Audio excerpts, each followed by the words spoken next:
Ancient history, इसमें इतिहास को 3 प्रकार से बाँटा गया है। इतिहास का पहला पार्ट है प्रागैतिहासिक काल, दूसरा है आद्य ऐतिहासिक, तीसरा है ऐतिहासिक। प्रागैतिहासिक काल को भी 3 पार्ट में डिवाइड किया गया है, पुरापाषाण, मध्य पाषाण और नवपाषाण। पुरापाषाण को भी 3 प्रकार में बाँटा गया है, निम्न पाषाण, निम्न पुरापाषाण, मध्य पुरापाषाण, उच्च पुरापाषाण। वहीं इसमें क्या है, जो पुरापाषाण है वो 20 लाख से जाता है। निम्न पुरापाषाण जो है वो 20 लाख से 80 तक है, मध्य 80,000 से 3500 तक है, उच्च 3500 से बाकी है। फिर मध्य पाषाण जो है 35,000 तक, जो मध्य पुरापाषाण है ये है 12,000 बीपी से, और नवपाषाण है ये 10,000 बीपी से। यानी कि अब इसमें जो आद्य ऐतिहासिक काल है उसमें आते हैं सिंधु घाटी, पुरातात्विक प्लस लिखित जिसमें जो भी चीजें मिल जाएं। वहीं प्रारंभिक वैदिक कल्चर भी इसी में आता है, जो 2600 से 2500 में आते हैं। इस टाइम पे जो भी काल हुआ, ठीक है। 2600 जो नॉर्मल है, इसमें जो 2500 है बिफोर क्राइस्ट है। ऐतिहासिक काल जो 600 बीसी से टिल नाउ तक चल रहा है। इसमें पुरातात्विक चीजें मिल जाती हैं, साहित्यिक भी मिल जाती हैं, और इसकी जितनी भी चीजें मिलती हैं वो लिखित भी हैं और पठनीय भी हैं। पूरी की पूरी एंशिएंट हिस्ट्री को 3 पार्ट में विभाजित किया गया है। सिंधु घाटी सभ्यता से शुरू होती है, इसमें 2600 से 1750 तक बीसी तक है। फिर दूसरे में आते हैं वैदिक कल्चर, जो पूर्व और उत्तर से है, ये 1500 से 600 बीसी तक है, जिसमें वैदिक, बौद्ध, जैन ये सब चीजें आती हैं। फिर महाजनपद काल आया जो 6th बीसी में आया। फिर मगध जो 600 से 300 में आया। फिर मौर्य जो 323 से 184 बीसी तक आए। फिर मौर्योत्तर काल जो 184 बीसी से 319 एडी तक आए। फिर गुप्त काल जो 319 से 550 एबी में आया। फिर वर्धन वंश जो 606 से 647 तक आए। उत्तर भारतीय राज्य जो 6 से 12 तक आए, इसमें बंगाल, राजपूत, गुज्जर, चैमान वंश ये सब थे। फिर संगम वंश आता है, संगम काल आता है जो 1st से 3rd सेंचुरी तक था। फिर दक्षिण भारत में चालुक्य, पल्लव, चोल, चैन, पांड्या इन सब तक होता है। तो सबसे पहले प्राचीन भारतीय इतिहास के स्रोत हमें कहाँ-कहाँ से पता चलता है? सबसे पहले सप्त सैंधव जगह से। फिर दूसरा मनुस्मृति से, जिसमें ब्रह्मवातर्थ जो है उसमें सरस्वती को दृशगवती नदी कहते थे, आर्यवर्त के स्रोत है। और ब्रह्म ऋषि देव, जिसमें गंगा यमुना द्वाप के बारे में पता चलता है। मध्य देश हिमालय से विंध्य तक आर्यव्रत, पश्चिम समुद्र प्लस पूर्व गंडक थे। उत्तर में हिमालय से दक्षिण में विंध्य के बारे में पता चलती है काफी सारी चीजें। फिर है ऋग्वेद, जिसमें शक्तिशाली जन भरत, यानी कि भारतवर्ष जो नाम पड़ा उसके बारे में पता चलता है। अष्टाध्याय जो जिसमें भारत का नाम पता चलता है।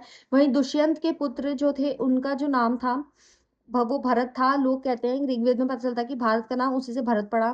खारवेल की हम्पी गुफा जो है उसमें इस बात के बारे में बताया गया है कि भारतवर्ष नाम लिखा गया।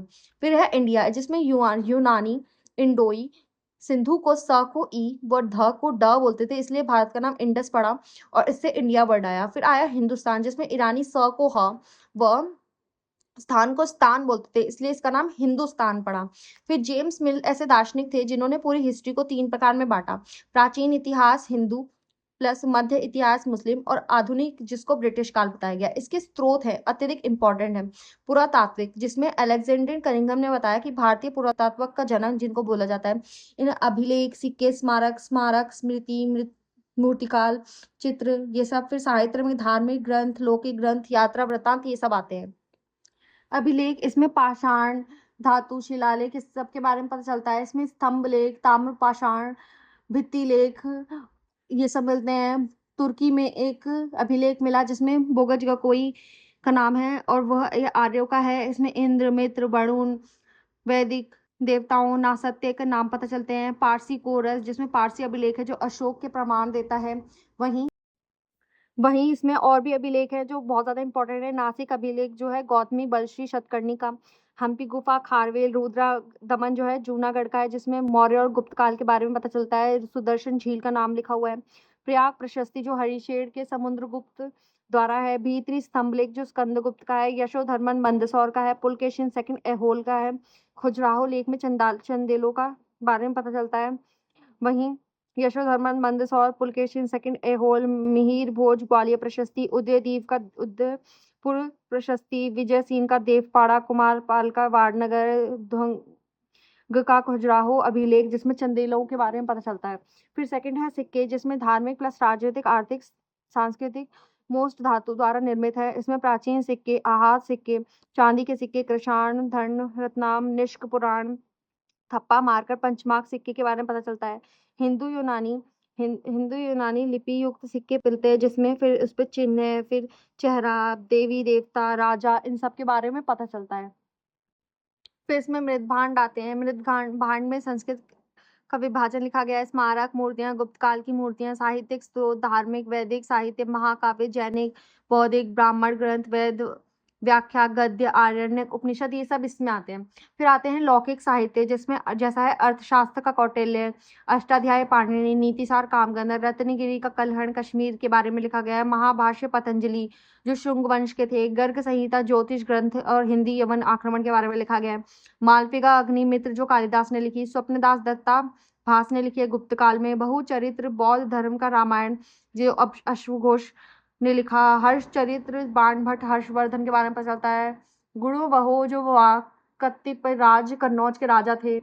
हरिकेल जो नाटक है वो विग्रह राज ने लिखा गया है। इसमें रामचरित्र संध्याकार नंदीपाल रामपाल ने लिखा है जिसको कलयुग के तुलसीदास कहते हैं। पृथ्वीराज रसो जिसको चंद्रबरदाई ने लिखा, हिंदी में लिखे गए। वहीं जाने वाला पहला था मित्रा राक्षस विज्ञानेश्वर याज्ञवल्क्य स्मृति जिसमें पिता की संपत्ति जन्म का अधिकार है। दया भागा में जीवित वाहन यानी पिता के मरने की जगह के बारे में लिखा गया है। फिर इसमें विदेशी कुछ और लोग आए जो भारत में। पहला है अरस्तु बुलस जो हिस्ट्री ऑफ वॉर, मैक्सनीस जिन्होंने इंडिका लिखी मौर्य साम्राज्य में, फाहियान जो चंद्रगुप्त सेकंड के काल में आया विक्रमादित्य के, हेनसांग जो मार विवरण सीयूकी के हर्षवर्धन में आया, Itsing a record of the Buddhist यात्रा का राजकुमार जिनको कहते थे, अल मसूदी महिपाल बौरे कहते थे इनको, गुज्जर प्रतिहार के टाइम पे आए, सुलेमान गुर्जर मिहिर भोज व राष्ट्रकूट के टाइम पे आए, अल बरूनी महमूद गजनवी तहकीक हिंद इनको कहते थे। और वहीं इब्न बतूता रहेला के टाइम पे आए, मोहम्मद बिन तुगलक के टाइम पे मोरक्को से आए थे। तारा नाम त्यूतर की रचना इन्होंने की, हिमेन तानसेन फो यू की इन्होंने लिखी। अब सबसे पहले हम पढ़ेंगे प्रागैतिहासिक काल, पाषाण काल के इतिहास के बारे में। प्रागैतिहासिक काल के बारे में जो भी चीजें हैं इसमें कोई भी लिपि नहीं मिलती, सिर्फ हमें पुरातात्विक चीजें मिलती हैं। आद्य ऐतिहासिक काल में हमें लिपि मिलती है पर उसको पठनीय नहीं है, उसको हम पढ़ नहीं सकते। ऐतिहासिक में जो चीजें हैं वो लिखित भी हैं, पठनीय भी हैं, इसमें वैदिक और ये सब चीजें आती हैं। फिर बिफोर प्रेजेंट इसमें कठोर फलक दर्शनी के बारे में लिखा गया है कि मतलब बिफोर बीपी मतलब बिफोर प्रेजेंट। पूरा पाषाण जो 2020 लाख मतलब जो है इसमें आई जिसमें कठोर फलक ये सब चीजें आने लगी। फिर है मध्य पाषाण जो 12,000 के टाइम पे शुरू हुआ। नव पाषाण तो 10,000 साल पहले शुरू हुआ। बुक जॉन ल्यूबुक ने प्री हिस्टोरिक टाइम में प्री हिस्ट्री को बताया कि पूरा पाषाण और नव पाषाण के नाम बताए। फिर पूरा पाषाण जो है निम्न पूरा पाषाण इसका पहला पार्ट है। इसमें इसको लोअर पैलियोलिथिक एज कहते हैं। इसमें अस्थाई लोग अस्थाई थे, पाषाण हथियार यूज करते थे, लोग शिकारी थे, चॉपर चॉपिंग का यूज करते थे। पेबुल संस्कृति के बारे में सोहन घाटी में पता चलता है। हैंड एक्स की संस्कृति थी, इसमें जो भी चीजें होती थी वो मोस्टली क्वार्जाइट के पत्थर से बनती थी। इसमें लोग शिकारी संग्रहक थे। इंपॉर्टेंट चीजें ये है कि इसमें विदर्नी, स्क्रैपर, हैंड एक्स ये 3 प्रकार के उपकरण, चॉपर चॉपिंग ये 4 प्रकार के उपकरण इसमें यूज होते थे।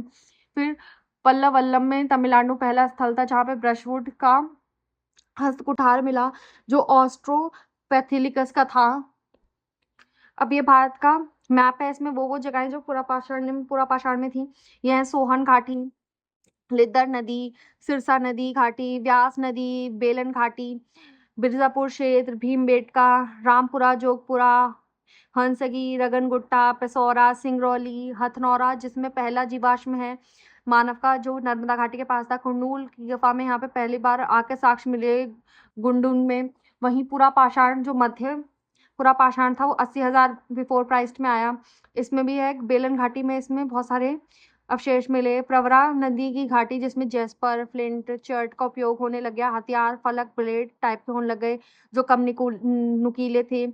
शिकारी संग्रह थे लोग। इसमें जो मेस्तूरियन संस्कृति समकक्ष इसमें चल रही थी पश्चिमी यूरोप में।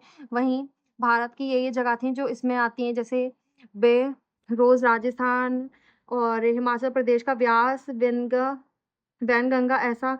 वहीं यूपी में चाकिया, बनारस, बेलन घाटी, इलाहाबाद, मिर्जापुर, सिंगरौली, झारखंड सिंह भूमि के पोलोंग में, सौराष्ट्र गुजरात का, महाराष्ट्र का नवासा, ये सब चीजें जो थी इस कार्ट में आने लग गई। फिर आता है उच्च पुरा पाषाण जो 35,000 बिफोर क्राइस्ट पे था।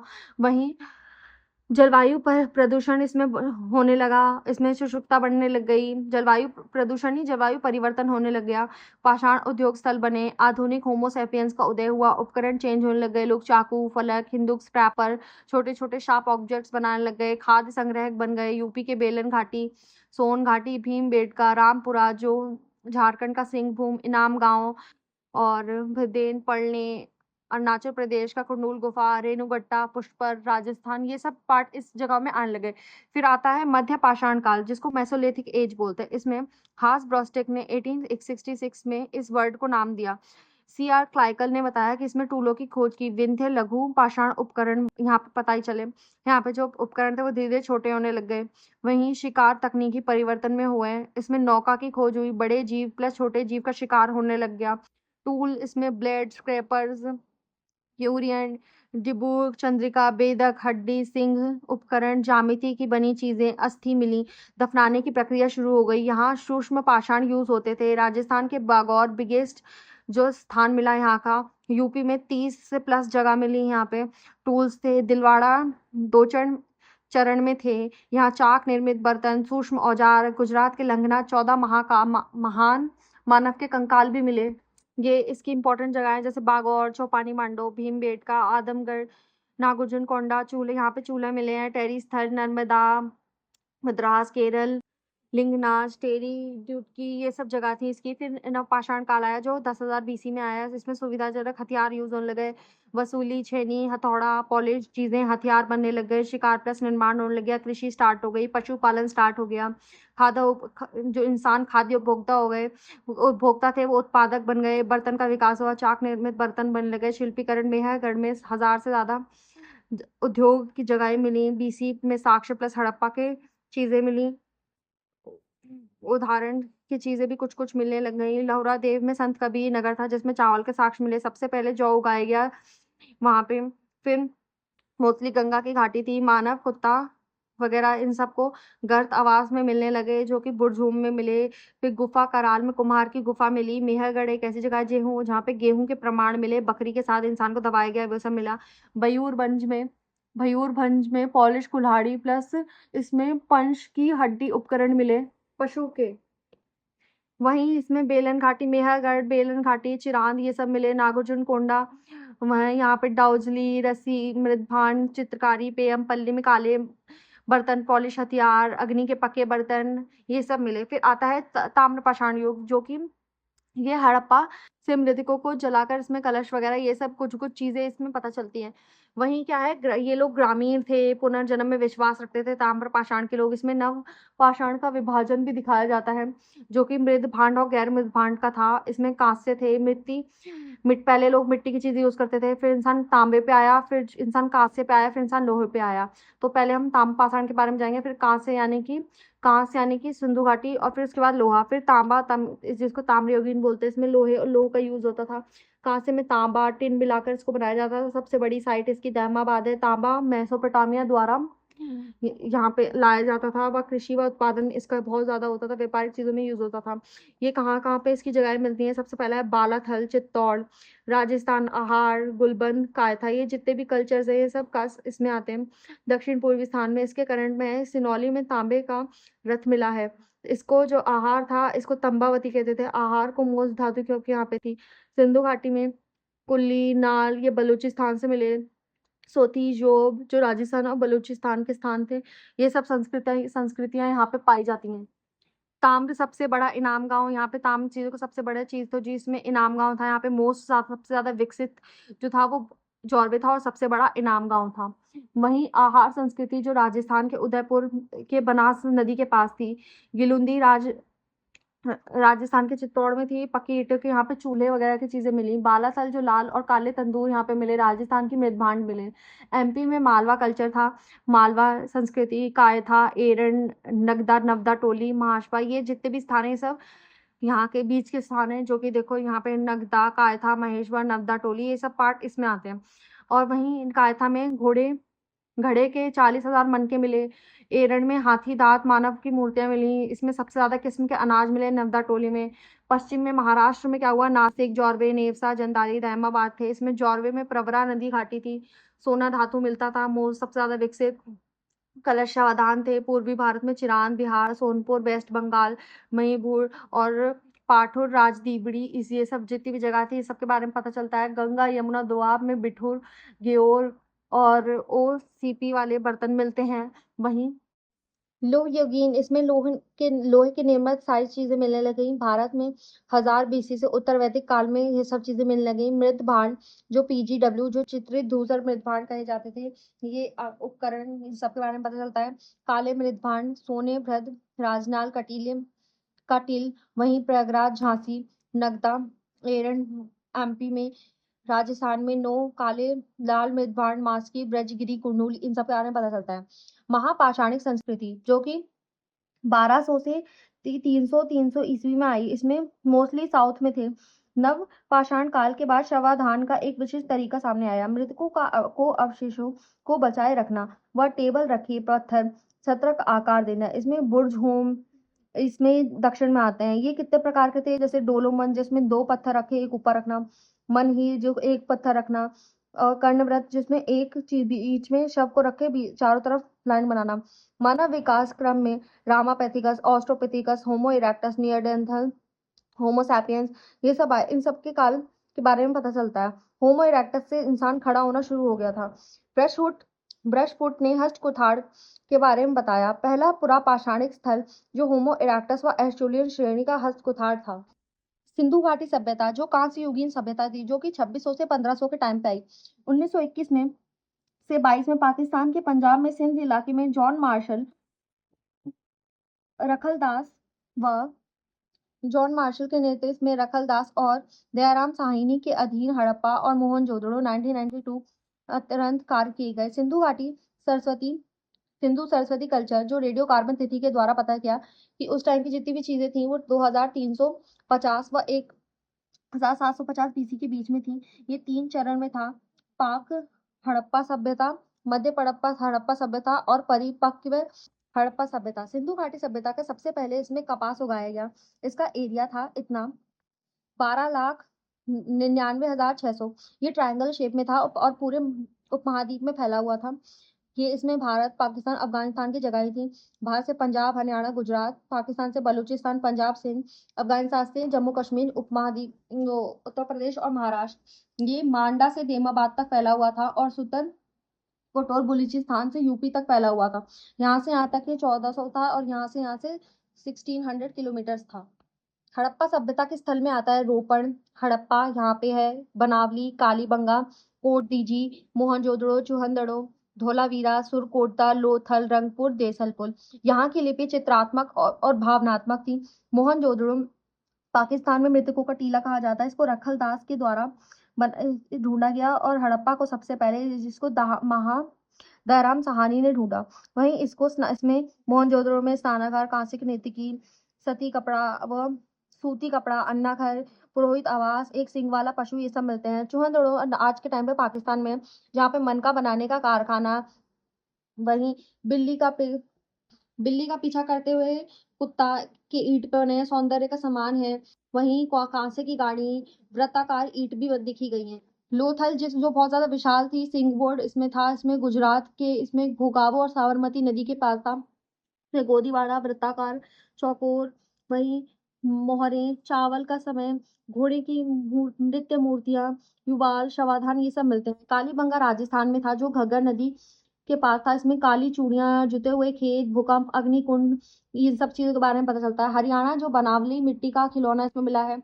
नारी की मूर्ति, सड़क पर बैलगाड़ी के पहिए, राखी गढ़ी में ताम्र उपकरण, हड़प्पाई मोहरे, मिट्टी की रथ, रोपण, पंजाब सतलज नदी, तांबे की कुल्हाड़ी, शव के साथ डॉगी को अपना वो डालना, इस सब के बारे में पता चलता है। वहीं रंगपुर गुजरात में इसमें बताया गया, ये भादर में नहीं, काठियावाड़ में, जहाँ पे जौ, बाजरा, चावल, भूसी मिलते हैं। सुरकोटदा इसमें गुजरात, कच्छ, कलश, शवाधान, घोड़े की हड़प्पा, तराजू, वहीं घोड़े की हड्डियां और सुत का गोर जिसमें सिंह पाकिस्तान में है। इसमें दशक नदी, बंदरगाह, 3 नंबर के चरण, वहीं बर्तन, अवशेष, ये सब चीजें मिलती हैं।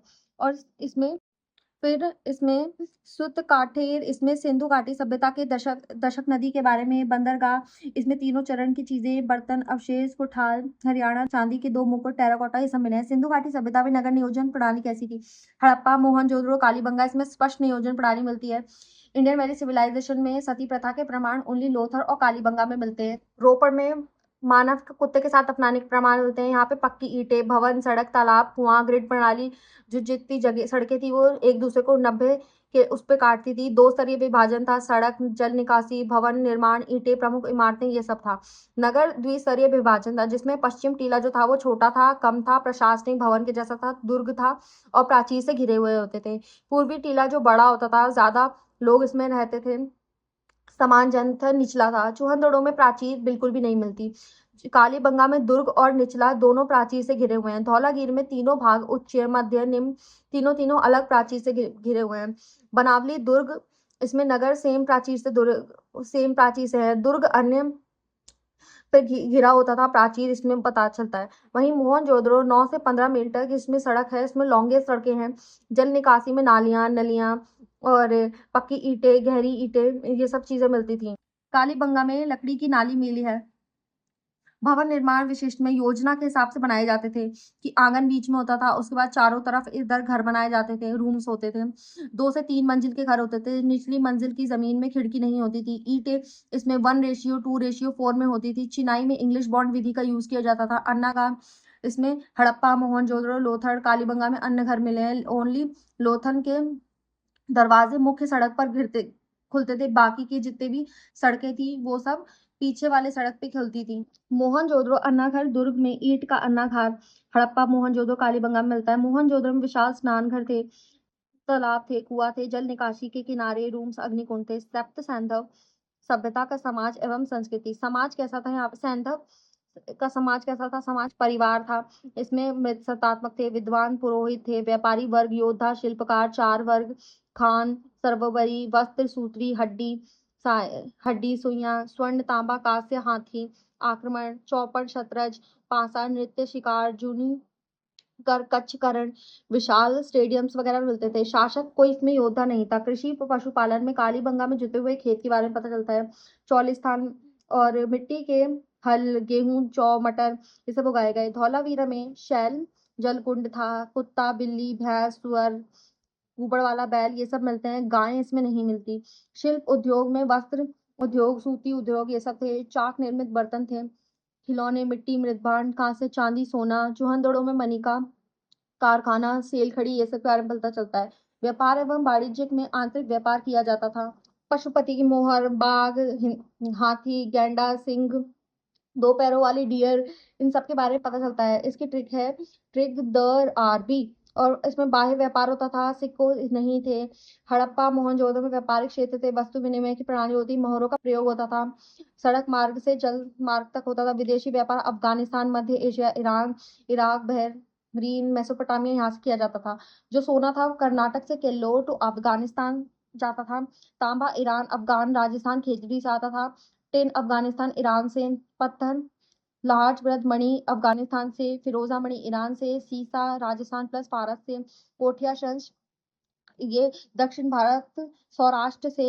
गोमत पत्थर जो गुजरात से। आर्य, तो ये सब चीजें आयात की जाती थी। वहीं धार्मिक जीवन कैसा था? यहाँ पे मंदिर नहीं थे, इंसान प्रकृति के उपासक थे। हड़प्पा, मोहनजोदड़ो, चूहनदड़ो, नारी की मूर्तियां, देवियां, मातृ देवी की मूर्ति, सिर पर पंख, हड़प्पा के से सर के बल पे खड़ी मूर्ति, गर्भ से इसमें जिसमें पौधा निकल रहा है, आवृत्ति की देवी, पुरुष देवता भी, पशुपति मोहर, एक शुंग वाला पक्षी, एक सींग वाला पक्षी, पीपल, नाग देवता, सूर्य, अग्निकुंड, ताबीज पहनते थे। अंतिम संस्कार में जिसमें पूर्ण समाधिकरण किया गया है। लोथल कालीबंगा में युगले आंशिक शवाधान के भी प्रावधान मिलते हैं। शवदाह संस्कार कलश विधि द्वारा होता था। सुर कोटदा मोहनजोदड़ो में मिलता है। लिपि इनकी भाव चित्रात्मक सांकेतिक मोहरें पात्रों पर दाएं से बाएं और फिर दाएं से बाएं लिखी जाती थी। ब्रश कुडेंस प्रिंट भी मिलते हैं। इसमें बाट, बटखरे, घनाकार, तोलने की इकाई थी। 16 गुणज, 16 आने, जिसको हम 100 पैसे बोलते थे। सभ्यता का पतन हो गया, लेकिन क्यों? मानव शहरीकरण, जंगलों का काटना, प्राकृतिकरण बढ़ा, बाढ़, सूखा, जल, वायु परिवर्तन में हुआ, महामारी फैली, आर्यों का आक्रमण हो गया। अब आता है वैदिक काल। वैदिक काल वेद संबंधित चीजें। वेद यानी कि धातु, जिसका विद्य यानी कि विद्या ज्ञान। ना हड़प्पा प्लस आर्यों को डीएनए सेम मिला है, ये करंट में है। पूर्व वैदिक काल में, ऋग वैदिक काल में 1500 से 600 में था। उत्तर वैदिक काल 1000 से 600 में था। बाकी वेद ब्राह्मण अरण्यक ये सब इन चीजों में आए, और पूर्व वैदिक काल में सिर्फ ऋग्वेदिक आए। वेद आर्यों का ज्ञान कहा जाता है। वेद जिसमें अपौरुषाय लोगों को द्वारा नहीं लिखा गया, ये ईश्वरों का ज्ञान है। सिंधु घाटी लोग सब सैंधववासी थे, जो वैदिक लोग आर्यवासी थे। वहीं आर्यों का मूल निवास स्थान संबंधित के बहुत सारी चर्चे हैं। आर्कटिक प्रदेश से बाल गंगाधर तिलक कहते हैं, इन्होंने the Arctic Holmes for Aryans भी लिखी।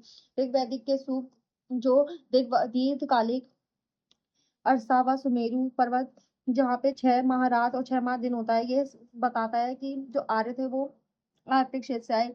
आर्य जो सप्त सैंधव प्रदेश, जहाँ पे देवता प्रदेश माना जाता है। भारत के निवासी जिनको जो मानते हैं वो हैं देवी त्रिवेदी, गंगानाथ और अविश्वास चंद्र बताते हैं। ये कहते हैं कि जो आर्य थे वो भारत के थे। डी त्रिवेदी कहते हैं वेदिकाओं के प्रवेश में मुल्तान के बारे में बताएंगे, मुल्तान से है। ये कहते हैं बहम ऋषि प्रदेश से, और अविनाश चंद्र कहते हैं सप्त सैंधव से। कुछ कहते हैं यूरोप के निवासी थे, जैसे गोल्डन चाइल्ड द रशिया से कहते हैं, फिनी के जर्मनी से, और द संपूर्ण विद आल्प्स पर्वत से कहते हैं। एशिया के तार्किक मैक्स मुलर एशिया मध्य से आए, जो कि ऋग्वेद में भी इसके बारे में पता चलता है। व ईरानी जेद अवस्था में भी इसकी सिमिलैरिटीज पता चलती हैं। 1400 बीसी में बोगज गकोई, जो कि तुर्की से मिला, आर्यों के प्राचीन अल्प अभिलेखों में बताया गया कि इंद्र, मित्र, वरुण, नासत्य उल्लेख हैं। मध्य एशिया सप्त सैंधव प्रवेश की ओर से हिंदू कुश पहाड़ियों को पार करके खैबर दर्रे से होकर भारत आए। वहीं वैदिक साहित्य में इसमें बताया गया वेद 4 प्रकार के होते थे। वेद 4 हैं, ऋग्वेद, सामवेद, यजुर्वेद, अथर्ववेद। ब्राह्मण है 18, अरण्यक है 7, और उपनिषद है 108।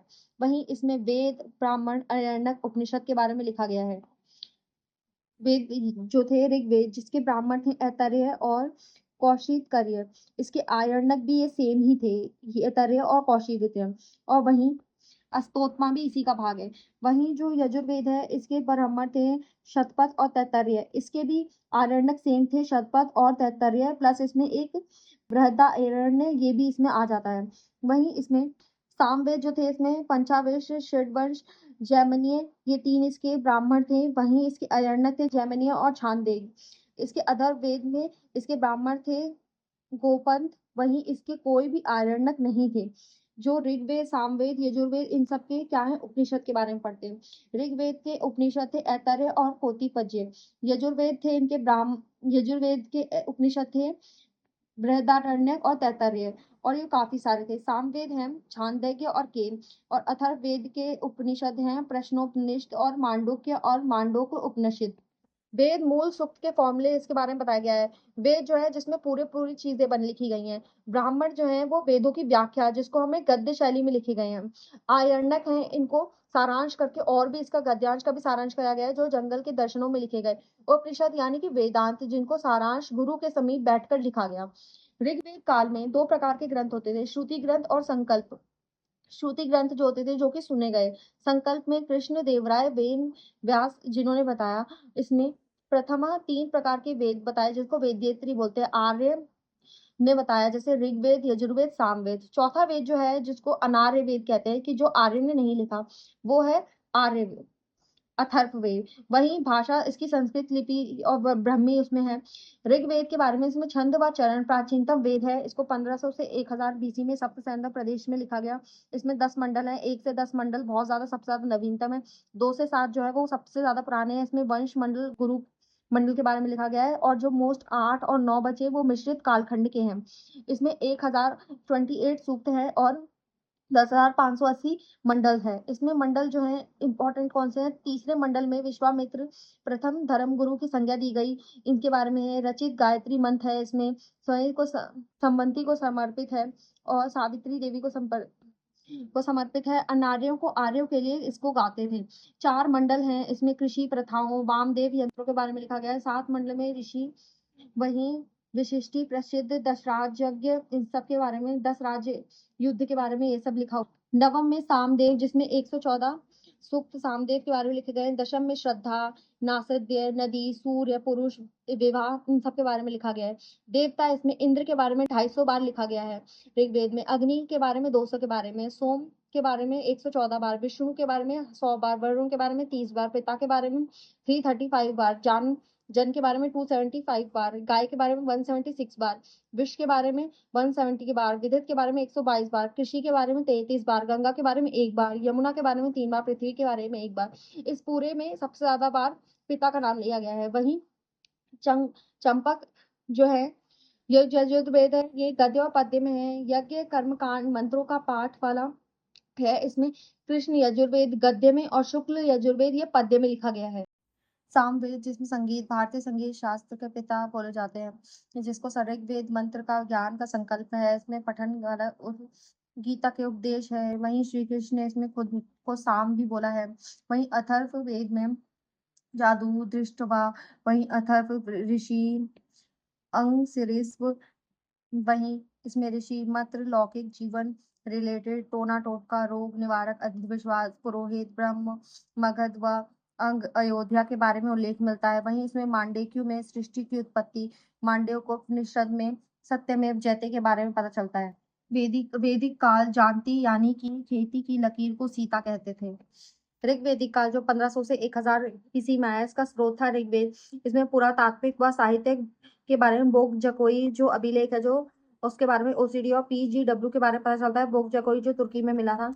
ऋग्वेद में भौगोलिक विस्तार था, जो अफगानिस्तान, पाकिस्तान, इंडिया, हरियाणा, राजस्थान, वेस्ट बंगाल, ये सब यहाँ पे वेस्ट में फैला हुआ था, नॉर्थ बंगाल, यूपी, पंजाब में इसके बारे में पता चलता है। ये जो ये स्थान था, इसका सप्तसैंधव प्रदेश था।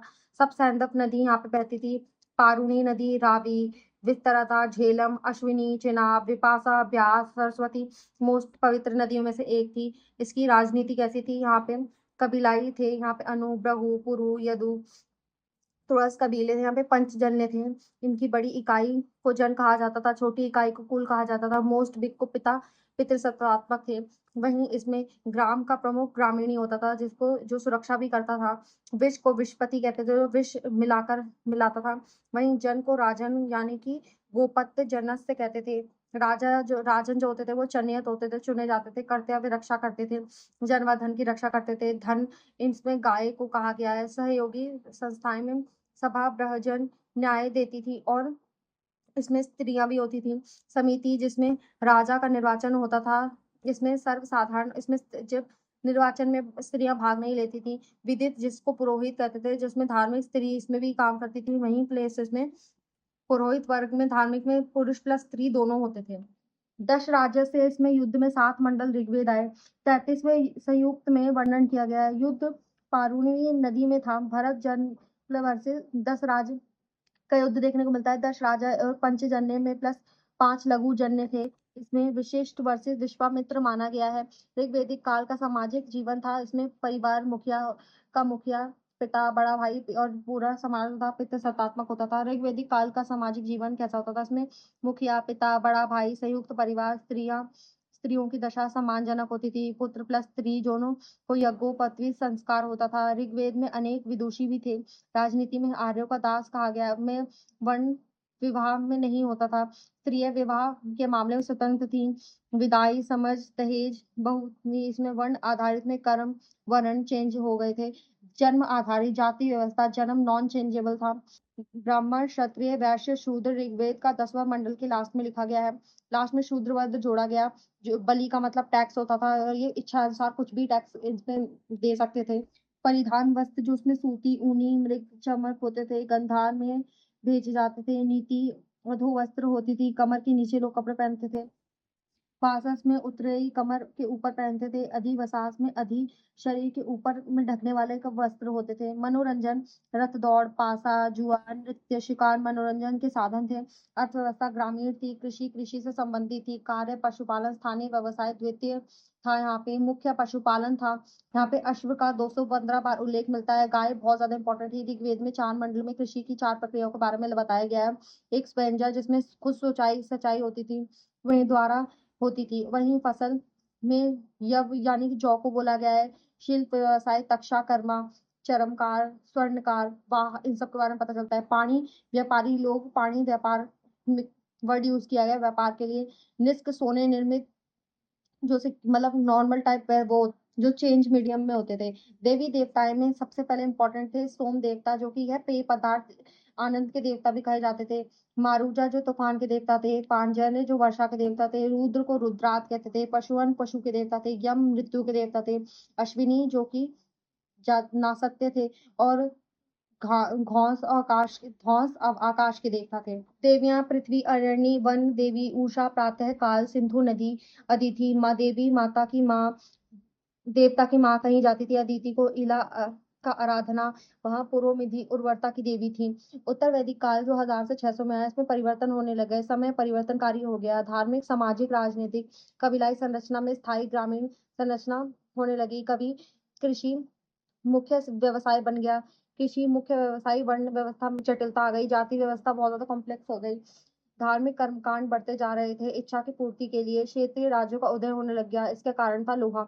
लोहे का प्रयोग लोहे से कृषि प्लस युद्धों में होने लगे। वहीं पुरातात्विक प्लस साहित्य इसमें वो है कि पुरातात्विक में पीजीडब्ल्यू चित्र धूसर मृदभांड बनने लगे। साहित्य में 3 वेद थे और आ गए, प्लस ब्राह्मण, आरण्यक, उपनिषद की रचना, ये सब गंगा, ये इन सब के बारे में पता चलने लग गया।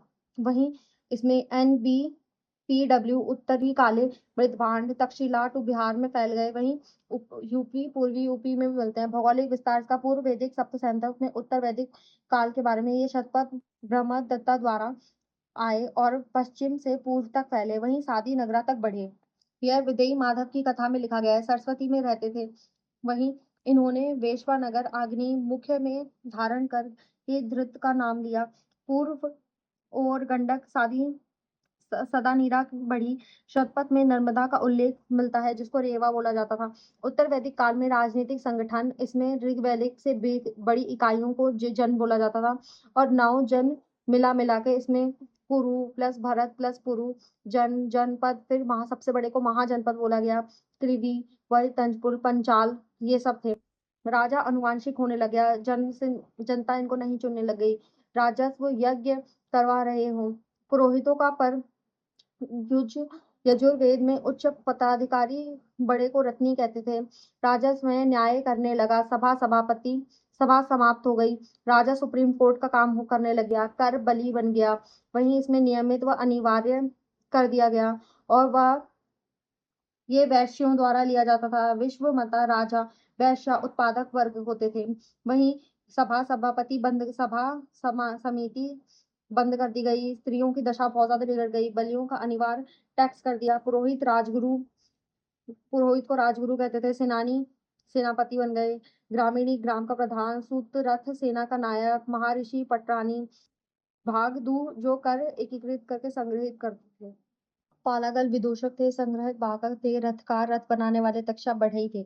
उत्तर वैदिक काल का सामाजिक जीवन पहले प्रतिशतमात्मक था, सेम अभी भी था, पर ज्यादा शक्ति के कारण स्त्रियों की दिशा बहुत ज्यादा बेकार हो गई। चतुर्वर्ण की व्यवस्था कठोर। ब्राह्मण, क्षत्रिय, वैश्य, शूद्र यह जन्म आधारित थे। 4 वर्ण संबोधित थे। इसमें पृथक पृथक रेही ब्राह्मण कहते थे। अब एह आइए और आधव दो आओ, इसको कहा जाता था। ब्राह्मण, क्षत्रिय, वैश्य, शूद्र इनको संस्कार होता था, पर इनका कोई उपनयन संस्कार नहीं होता था। भूमि स्वामित्व उत्पादन करता होते थे। वैश्य अन्नस्य बलिकृत, शूद्र अन्नस्य प्रेक्षा सेवको बोला जाता था। शूद्र कामों तरह जो मर्जी वो काम करते थे। यह और बाकी जो शूद्र थे मतलब उनको कम मतलब शूद्रों से जो मर्जी काम कराते थे। ये अस्पष्ट था। ये अस्पष्ट नहीं थे। बाल विवाह नहीं हुआ था। बहु विवाह होता था। विधवा विवाह हो सकता था। पुनर्विवाह पुनर्भर शतपथ में विवाहित स्त्री अर्धगन भी होती थी। वहीं इसमें आर्थिक जीवन में लौह महत्व धातु यूज करके कृषि स्टार्ट करके कबीलाई जीवन समाप्त व अर्थशास्त्र प्रारंभिक व्यवसाय करते थे। इनका काम कृषि था। कृषंत जुताई, वमपंत बुआई, लोनत कटाई, मृतंत मृद, शतपथ ब्राह्मण में उल्लेख किए जाते हैं। फसल गोधुन गेहूं या होते थे। ब्रही तंदुल चावल एवं यवसन सरसों जो कि शारीरिक शरीशाक होती थी। तैत्तरीय ब्राह्मण में वाज, स्नेही संहिता, स्वर्णकार, रथ, चर्मकार, जुलेही, जेशित, नापित नाई के बारे में पता चलता है। प्रमुख धातु लोहा प्लस तांबा थी। व्यापार वस्तु विनिमय प्रणाली थी। सिक्के निष्क सतनाम कृष्ण थे। पाद तो पद इसमें जो होता है माप और इकाई को। धार्मिक जीवन जो कि बहुत कठोर था, रूढ़िवादिता थी, अंधविश्वास थे। राज्य प्रभाव पुरोहित वर्ग का था, यज्ञ होते थे।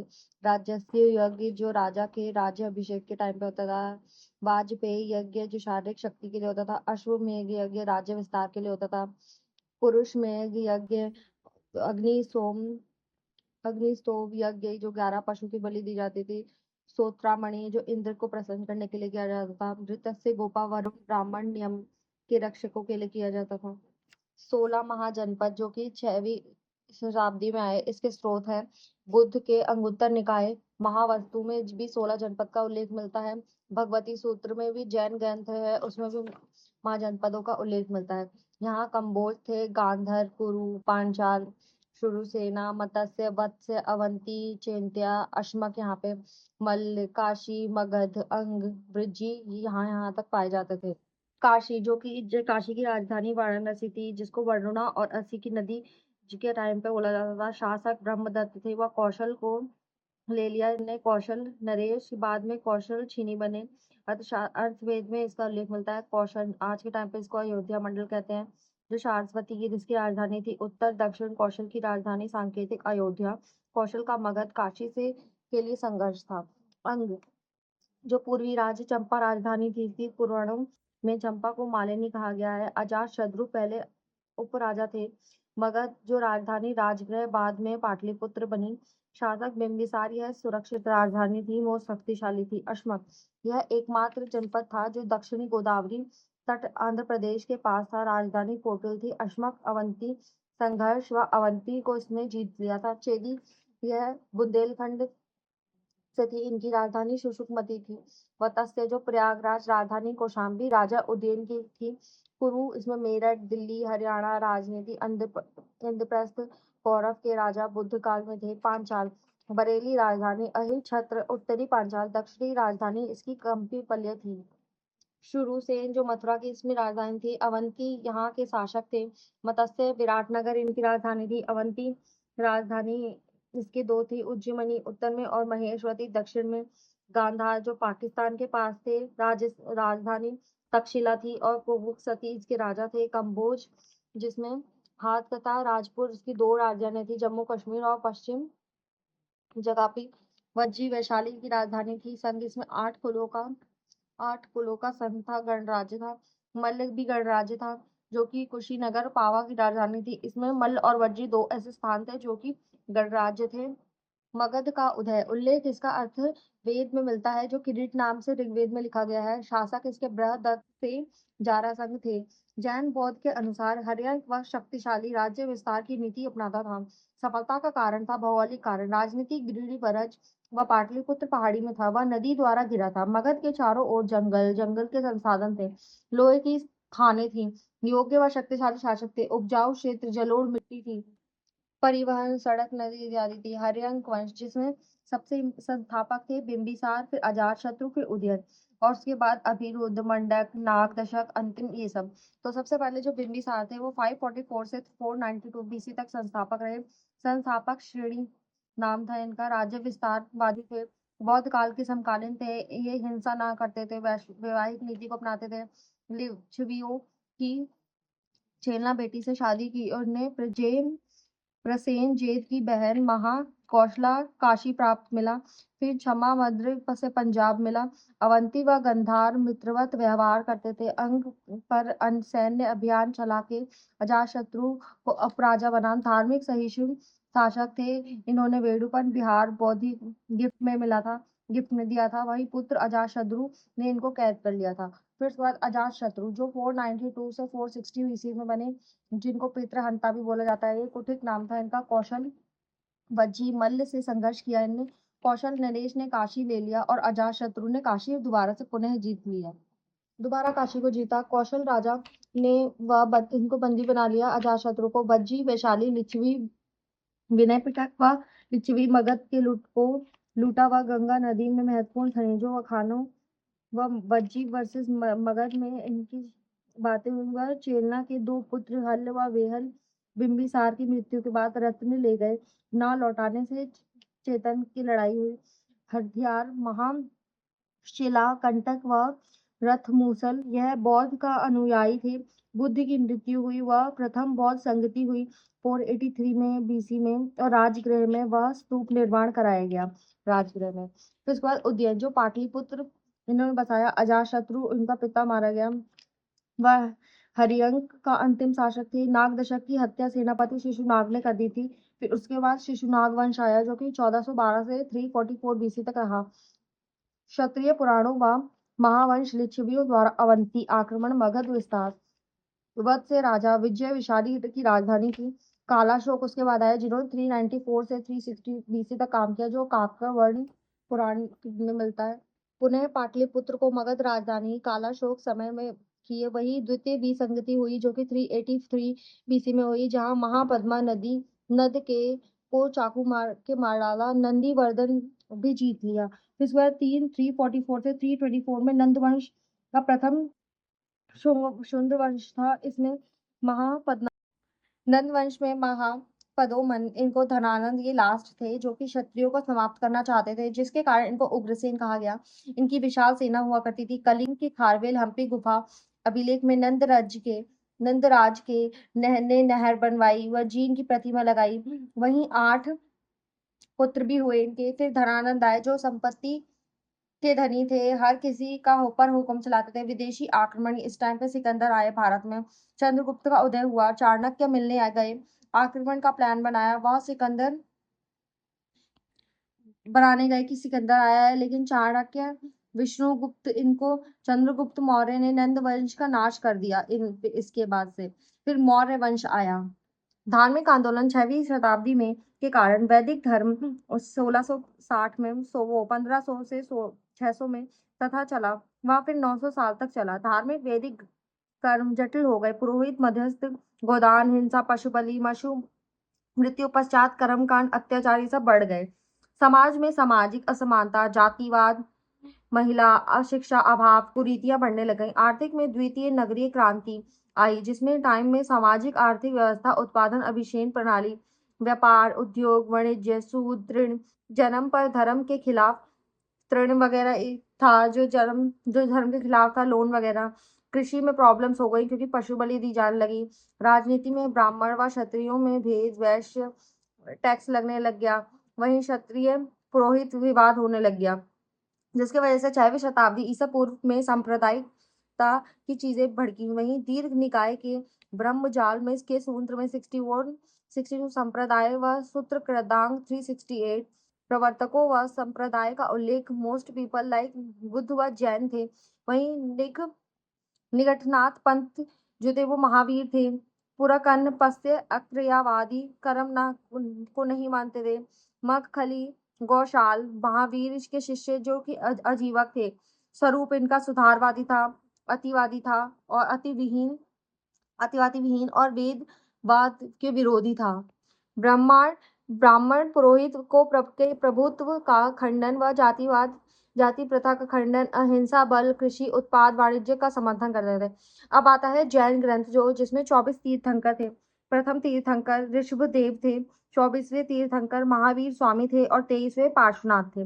जिन भ्रमण विजेता जिनका मतलब है ब्राह्मण, जो विजेता है, जीता है, वह जैन है, स्वयं को जीता है, जिसको जिन बोलते हैं। भद्रबाहु के में कल्प सूत्र में जैन तीर्थंकर की जीवनी, ऑल आर क्षत्रिय, इसमें 22 इच्छुक थे। वहीं ऋग्वेद, जो अयोध्या के शासक के पुत्र के पुराण थे, और पुराणों के हिसाब से ऋग्वेद को विष्णु का अवतार भी माना जाता है। पार्श्वनाथ, जो काशी में अश्वसेन के राजा, स्वप्न में इन्होंने सांप देखा। व शिक्षा चतुराई वक्त में सत्य, अहिंसा, असत्य, अपरिग्रह को अपनाया। जैन सिद्ध क्षेत्र में साम्यवादी पर्वत निर्वाण प्राप्त करना, ब्रह्मचर्य चतुर्थ में जोड़ा महावीर द्वारा। फिर महावीर स्वामी आए, जो वर्धमान थे। जैन धर्म को पुनर्स्थापित किया। जन्म गंडूग्राम वैशाली में किया गया। पिता सिद्धार्थ सेन के, माता त्रिशाला व देवनाना थी। बेटी अड़ोज्या प्रदर्शना, पत्नी यशोदा, दामाद व प्रथम शिष्य जमाली। 20 वर्ष में गृह त्याग कर 12 वर्ष तक भटकते रहे। 42 वर्ष में आयु में श्रजपालिका नदी तट पर जाम्बिका शैल वृक्ष के नीचे केवल्य प्राप्त किया। केवल्य केवल ज्ञान वर्धमान के नाम से पढ़ा। केवलीन अहर्थ निगर्थ जिन महावीर व जैन धर्म को पुनर्स्थापित किया। जैन धर्म के सिद्धांत इसमें भिक्षु भिक्षुणी संघ में रहा करते थे। त्रावण श्रवाइका गृहस्थ थे। ये जन्म मृत्यु पुनर्जन्म के कारण कर्म को मानते थे। आवागमन की प्रक्रिया की मुक्ति निर्वाण मोक्ष पूर्व जन्म में कार्य के कारण सही नहीं हुए तो जन्म मिलता रहेगा। प्राबंधक नाश से निर्वाण यह वर्तमान जन्म की क्रियामाण द्वारा मोक्ष व पूर्व जन्म के कुकर्म नष्ट से केवल्य मिलेगा। वहीं अगर हम त्रिरत्न सम्यक ज्ञान सम्यक दर्शन सम्यक चरित्र को अपनाएं, वहीं इनके 3 रत्न थे जो कि सम्यक सत्य थे। सम्यक मतलब सत्य और सम्यक ज्ञान सम्यक दर्शन जिसमें 7 तत्व हैं। इसमें मोक्ष जब जब कर्म समाप्त होंगे 7 तत्व आना जीव चेतना ज्ञान कर्मों में प्रभाव आस्वव कर्म बंध बनाना बंध यानी कर्मों का जीव से जुड़ना बंध जीव से कर्म हटाना स्वर निर्जरा और अजीव अचेतन जड़ जो पदगाल पदार्थ धर्म अधर्म आकाश काल इन सबको देखना ये सब इससे संसार बना है। और अधर्म आकाश काल जीव प्लस अजीव मनुष्य जन्म लेगा ईश्वर योग्य दान में नहीं होगा। संसार अनश्वर है। वहीं जीव आत्मा जीव अस्वर्ग बंध संवर निर्जर मोक्ष के लिए काया कलेश होगा। वहीं इसीलिए सम्यक ज्ञान के 5 तत्व बताए जो मन प्राय मन की बात जानना जिसमें स्मृति ज्ञान जो इंद्रियों द्वारा श्रुति ज्ञान सुनकर अवधि ज्ञान जो दिव्य लौकिक के बिना इंद्रियां केवल्य जो पूर्ण ज्ञान अत्यंत चतुष्टम अत्यंत ज्ञान जो दर्शन सुख वीर्य जिसको मिले वह महावीर होगा। सम्यक चरित्र जो आचरण सुख दुख से रहित आचरण पवित्र सर्वोच्च है। जैन धर्म जिसमें भिक्षु भिक्षुणी श्रावक श्रविकाएं ये संघ में रहते थे। ये गृहस्थ थे। ये पंचाव्रत करते थे। ये पंच अणुव्रत करते थे। ये सत्य और झूठ नहीं बोलते थे। ये सत्य अणुव्रत करते थे। ये अहिंसा जीव हिंसा नहीं करते थे। अहिंसा अणुव्रत थे। असत्य चोरी नहीं करते थे। असत्य अणुव्रत थे। ये अपरिग्रह धन संचय नहीं करते थे। अपरिग्रह अणुव्रत थे। ये ब्रह्मचारी स्त्री से दूर रहते थे। ये ब्रह्मचारी स्त्री से कम कठोर था इनका और ये बहुत कठोर थे। सम्यक ज्ञान स्वायद्वाद सप्तमंदीवाद न्यायवाद सप्तवधि अनेकावाद बहुलतावाद इन सबको देखते थे। इसमें सम्यकवाद यानी सापेक्षवाद किसी भी वस्तु के गुण अनलिमिटेड हो सकते हैं। आप एक गुण देख पाएंगे। सायवादी जिसमें शायद है शायद नास्ति जो नहीं है शायद अस्ति च नस्ति जिसमें सम्यक आतर्म जो शायद है शायद अस्ति अधिकतम जो है बट पता नहीं है कहाँ है या नहीं। साय नस्ति च अनिवरत जो नहीं है वह अव्यमक अव्यक्तम है। साय अस्ति न चस्ति वह अयम न है जो है शायद है नहीं है वह इसको हम मानते हैं अव्यक्तम है। जैन संघ जिसको गणतांत्रिकी से गुण मिले हों। वहीं महावीर स्वामी ज्ञान प्राप्ति के बाद पाणिवाड़ में 11 ब्राह्मणों से मिले। वह ज्ञान में डिबेट हुई वह यह ब्राह्मण पराजित हुए। वह 11 ब्राह्मण अनुयायी यही 11 गणधर हुए जो पावापुरी जैन संघ की इन्होंने स्थापना की। 11 गणों के 11 गणधर हुए। वहीं एग्जाम्पल इंद्रभूति गौतम अग्निभूति गौतम वायुवीय गोलन व्यक्तत्व स्वामी सुधर स्वामी मौर्य पुत्र अंकद गौतमी अचल भ्राता मौर्य भ्राता प्रभावी स्वामी महावीर संघ मेन थे। फिर इंद्रावती सुधर्मम जम्बू स्वामी संभूति विजय फिर भद्रबाहु ये सब थे। अब इसमें नौ घनानंद के टाइम पे 2 अध्यक्ष थे संभूति व भद्रबाहु जम्बू स्वामी के बाद केवल्य मिला। वहीं जैन संगीतियों के सम्मेलन प्रथम संगीति 310 में हुई जिसमें शासक चंद्रगुप्त मौर्य पाटलिपुत्र में अध्यक्षता स्थूलभद्र ने की। जैन धर्म के 2 पाठ हुए। इसमें श्वेतांबर दिगंबर श्वेतांबर वो थे जो स्थूलभद्र के नेतृत्व में उत्तर में चले गए। दिगंबर वो थे जो भद्रबाहु के नेतृत्व में दक्षिण में चले गए। वहीं जैन सिद्धांतों व ग्रंथों में विवाद बढ़े। जैन के प्राचीनतम ग्रंथ पूर्वों के ज्ञाता लास्ट में भद्रबाहु थे। इस संगीति में स्थूलभद्र की अध्यक्षता में 12 अंगों की रचना की गई। अर्धमार्ग धीव की भाषा हुई। इसको भद्रबाहु की मान्यता नहीं मिली। अंगों ने 14 पवों का स्थान लिया। द्वितीय संगति हुई जो 1512 में हुई, जो कि वल्लभी गुजरात में हुई। इनकी अध्यक्षता देव वर्धिमान श्रमणमान। इनमें जैन साहित्य अगमों को अंतिम रूप से संकल्पित कर लिपिबद्ध कर दिया गया। इससे पहले मथुरा नागार्जुन सरी वल्लभी पहले हो चुकी थी। श्वेतांबर दिगंबर श्वेतांबर जो श्वेत वस्त्र पहनते थे, ले जो सचेल तत्व थे। जो दिगंबर थे वो नंगे रहते थे, नग्न रहते थे, जिनको अचेल तत्व कहते थे। ये स्थूल भद्र उत्तर में मगध में थे, ये भद्रबाहु दक्षिण में थे। यह महावीर का गर्भ से पहले महाब्रह्मवाणी महानंदा महानंदा के बाद वे त्रिशाला गए। ये महावीर के त्रिशाला ही स्थान पर रहे और बाल ब्रह्मचारी थे। ये महावीर विवाहित थे, ये बाल ब्रह्मचारी थे। ये जैन आगम मानते थे, ये नहीं मानते थे। नौ ये 19वें तीर्थंकर मलिका नाथ स्त्री थी, जो स्त्री मोक्ष प्राप्त कर सकती थी। इसमें महिला केवल प्राप्त नहीं कर सकती थी। फिर अन्य इसमें पूजेरा डेरावासी संप्रदाय, जो श्वेतांबर संप्रदाय, मंदिर मार्गो मूर्ति पूजक तीर्थंकर पूजक थे। वहीं स्थानकवासी जो विस्तोला दुढ़िया, जो श्वेतांबर गुरुओं के साथ निवास अनुयायी मूर्ति पूजक नहीं थे। 13 हंसपति जो कि दिगंबर नग्न को त्याग करके मठवासी बने। वहीं भट्टाकर बोला 13 नियम इसमें करते थे। 20 पंथी जिसमें 20 नियम थे, जो भट्टारक थे। जैन साहित्य इसमें पूर्वो महावीर स्वामी के पूर्व में जैन तीर्थ के उपदेशों का संगम हुआ। इसमें इंद्रभूति गौतम जिसमें 14 पुव्वो थे। महावीर के उपदेश 12 अंगों में लिखे। केवल्य मिला जिसमें केवलियन, केवल्य सुन कर मिला जिसको उसको श्रुति केवल्य, अंतिम श्रुति केवल्य भद्रबाहु को मिला। वहीं स्थल बाहु में जैन ज्ञान संकल्प आगम 12 अंग थे। इसमें 12 उपागम, 10 प्राकीर्ण, 6 छंद, 4 मूल सूत्र, 1 नंद सूत्र, 1 उपयोग सूत्र थे। उत्तर पुराण में गुणभद्र जिसमें और तीर्थ के बारे में लिखा गया है। हरिवंश पुराण में त्रिसेन है। प्रबद्धि चीतामठ जिसमें मेरुतंग के बारे में लिखा गया है। कल्प सूत्र जिसमें भद्रबाहु के तीर्थ कर जीवनी के बारे में लिखा गया है। भद्र बाहु चरित्र जो कि रत्न नंदी ने लिखी है।